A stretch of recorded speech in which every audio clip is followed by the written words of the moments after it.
네, 오늘 7월 16일 목요일이고요. 오랜만에 투자자별 매매 현황과 동시순매수 알아보면서 오늘 시장이 좀 하락을 했어요. 특히 중국장 같은 경우에는 하락을 굉장히 많이 한 편인데 걱정하시는 분들도 좀 계실 것 같아서 여러 가지 말씀 한번 드려보도록 하겠습니다.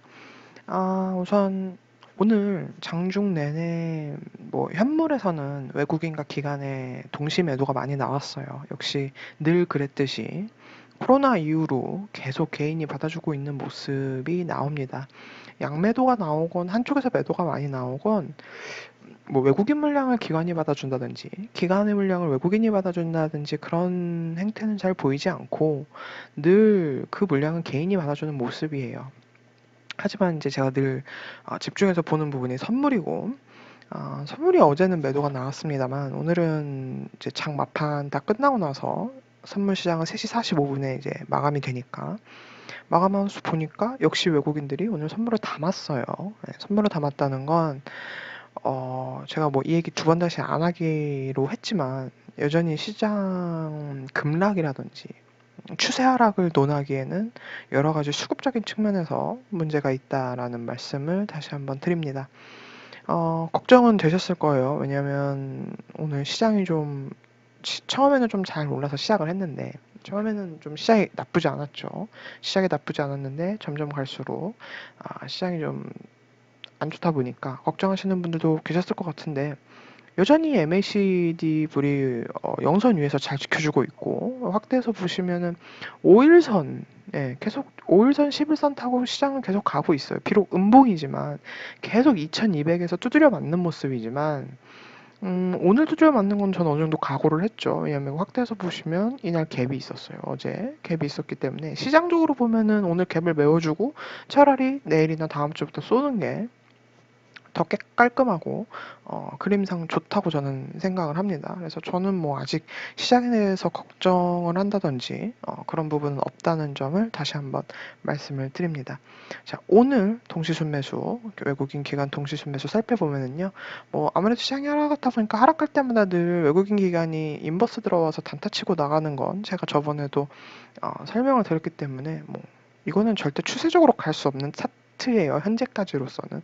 제가 차트가 좀 추세적으로 갈 수 있는 차트로 변한다라고 보이면 이거 추세적으로 갈 것 같습니다라는 말씀을 당연히 드리겠죠. 저도 왜냐면 하락장에 인버스 매매를 많이 하니까요. 근데 아직까지는 절대 인버스가 추세적으로 갈 수 있는 어떤 차트를 만들어냈다든지 지속적인 쌓이는 수급이 들어왔다든지 이런 건 없기 때문에 제가 그런 말씀은 드릴 수 없을 것 같습니다. 아모레퍼시픽이 올라왔어요. 그 다음으로 요날 장대항공 이후로 저도 계속 아모레퍼시픽을 좀 눈여겨서 보고 있습니다. 제 주변에 아모레퍼시픽 샀다가 물리신 분들이 너무 많아요. 특히 요때 물렸다기보다는 정말 이럴 때 물렸다기보다는 물론 이럴 때 물린 분도 한두 분 계시긴 한데 정말 신기한 건 이런 데서 물리신 분들 계세요. 말도 안 되게. 이런 데서 사신 분들. 떨어졌다고 요 정도 떨어졌을 때 많이 떨어졌다 하고 이럴 때 사신 분들이 많아서 네, 저도 좀 아모레퍼시픽을 잘 살펴보고 있습니다. 근데 조만간에 아모레퍼시픽이 지금 당장은 아니지만 조만간에 꽤 괜찮은 차트를 한번 만들어낼 것 같다라는 느낌은 가지고 있어요. 느낌은 가지고 있지만 아직은 아니라는 말씀을 저는 개인적으로 드리고 싶습니다. 수급을 봐도 외국인들이 조금씩 이렇게 사고 있고 기관에서는 사실 이 정도면 투신이나 사모펀드 금융투자 이런 쪽에서 조금씩 담고 있는 것 같은데 최근 들어서 연기금은 지속적으로 팔고 있고요. 오늘 좀 들어왔습니다만 워낙 그동안에 매도한 수급이 많았기 때문에 그래서 여튼 아모레퍼시픽이 준비가 되면 제가 또 다시 화장품 섹터를 주제를 잡아서 한번 설명을 드려보도록 하겠습니다. 그 이후에 오늘은 또 화장품단에서 한국콜마가 들어왔죠. 여러 가지 이슈가 있었지만 한국콜마는 차트만 봤을 때 제가 이거 어디까지나 차트만 보고 말씀드리는 겁니다. 아모레퍼시픽보다는 그래도 꽤 괜찮은 차트예요. 아모레퍼시픽보다는요. 그렇다고 이게 제가 누누이 말씀드린 2차전지 섹터 차트만큼 좋다라는 말씀은 절대 아닙니다. 그렇지만 이 화장품단에서 보면 아모레퍼시픽과 비교했을 때 보면 한국콜마는 생각보다 좀 괜찮은 차트를 만들어가고 있다라는 말씀 드리고 싶고요. 역시 수급으로 봐도 훨씬 아모레퍼시픽보다 좋은 수급을 만들어내고 있습니다.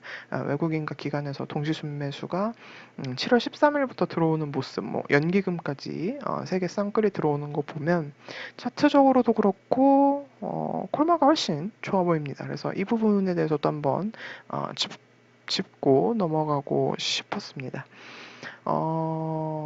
제가 그 전에 3일 전에 올려드린 반도체 3대장이라는 그 동영상을 올려드렸을 거예요. 한번 그 영상이랑 소리가 안 맞아서 지웠다가 다시 올려서 뭐 이게 그 이틀 전으로 올라간 것처럼 느끼시겠지만 제가 그거 하루 전날 올린 날짜보다 하루 전날 올려드렸는데 올리고 나서 사실 어제까지 좋았죠. 삼성전자 좋았습니다. 근데 어제도 갭 상승하는 거 이렇게 보니까 한 번은 밀겠구나라는 생각도 들더라고요. 추세적인 상승이 나올 때는 이렇게 촘촘하게 올라가야 좋거든요. 촘촘하게. 저는 갭 상승하는 게 정말 너무 싫어요. 갭 하락하는 거는 찬스라고 생각하지만 갭 상승은 무조건 다시 내려오기 때문에 물론 시장이 너무 세면 이렇게 막 갭 상승해서 계속 가는 경우도 있어요. 가는 경우도 있는데 이건 진짜 시장이 너무 셀 때, 시장이 정말 좋을 때, 혹은 그 종목이 굉장히 좋을 때 그런 현상이 일어나지. 웬만해서는 갭 상승에서는 갭을 메우고 바로바로 가는 경향이 있기 때문에 특히 대형주. 네, 그렇기 때문에 제가 삼성전자 이렇게 갭 뜨는 걸 그닥 좋아하지 않습니다. 그렇지만 여전히 제 의견은 변한 게 없어요. 삼성전자도 마찬가지고, 또 SK하이닉스도 마찬가지고, 사실 SK하이닉스보다 저는 DB하이텍을 더 좋게 보고 있습니다.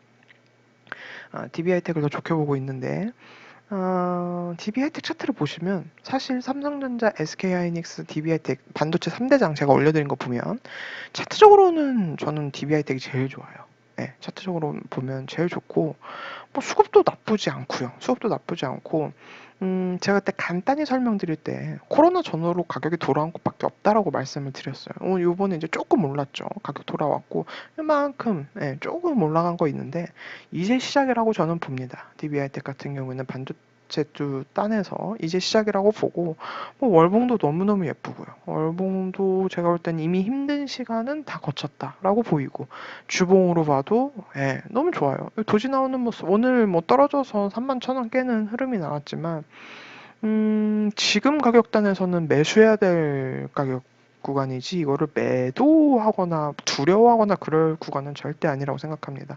떨어질 때마다 조금씩 사 모은다라는 생각으로 가져가시면 좋을 것 같고요. 혹시 시장이 좀 많이 흔들려서 왜냐면 오늘 중국장 같은 경우가 상해 종합지수는 지금 마이너스 4.5%가 빠졌고 심천지수 같은 경우는 마이너스 5.37%가 빠졌어요. 아무래도 우리가 아무리 최근에 나스닥을 따라간다고 해도 중국장 영향을 아예 안 받을 수는 없는데 혹시라도 중국장이 다음 주에 좀 영향을 혹시라도 한 번 더 받는다. 그래서 조금 시장이 빠진다라고 해서 DB하이텍이 저는 그럴 리가 거의 없다고 생각하지만 정말 만에하나 뭐 29,000원대, 28,000원대까지 떨어진다, 61선까지 떨어진다 하면은 저는 그거는 정말 완벽한 매수 타이밍이라고 생각을 합니다. 무서워서 매도하는 것이 아니라 완벽한 매수 타이밍이라고 생각하기 때문에 제 생각을 다시 한번 여러분들께 말씀을 드립니다. 국내 주식은 오늘 간단하게 여기까지만 살펴보고요. 특별한 건 없어요. 특별한 건 저는 아직 없다고 생각하고 여전히 2차전지 좋다고 생각하고 반도체 3대장 좋다고 생각하고 그리고 개별주들 뭐 오늘 이재명이 무죄가 나오면서 이재명이 유죄가 나올 리가 없겠죠. 박원순 시장이 그렇게 되면서 어느 정도 저는 이재명 시장이 유죄가 나올 거라는 생각은 하지 않았습니다. 그래서 뭐 에이텍이라든지 이재명 관련주들, 뭐 그런 개별 이슈가 있는 관련주들, 뭐 이런 것들이 이제 뜨면서 뭐 개별주 단에서의 움직임이 있었죠. 그리고 오늘 경인양이나 후성 같은 주식이 좀 움직여줬고, 그래서 뭐 시장에 아주 특별한 이슈는 없다라는 말씀을 드리고 싶습니다. 여전히 시장은 상방을 향해 가고 있고 가는 길에 조금 밀릴 때도 있고 밀렸다 가면은 더 크게 가죠. 밀렸다 갈 때도 있고 옆으로 길 때도 있고 하지만 시장은 절대 요거 그림 한번 봐주세요. 시장은 옆으로 밀려서 옆으로 이렇게 쭉 움직이는 경우도 있고 가다가 이렇게 한 번씩 밀리는 경우도 있습니다만 지금 이런 걸 생각하시면 안 돼요. 다시 한번 말씀드립니다. 물론 종목별로 안 좋은 종목은 지금 이렇게 될 수도 있겠죠. 안 좋은 종목이면 아니면은 이렇게 조금씩 눕는 차트가 나오겠지만 제가 짚어드린 섹터들 같은 경우에는 절대 그럴 일이 없어요. 어, 만약에 어느 정도 이상으로 조정이 나온다면 매수의 절호의 게이지, 절대 매도를 생각하시면 안 된다는 점.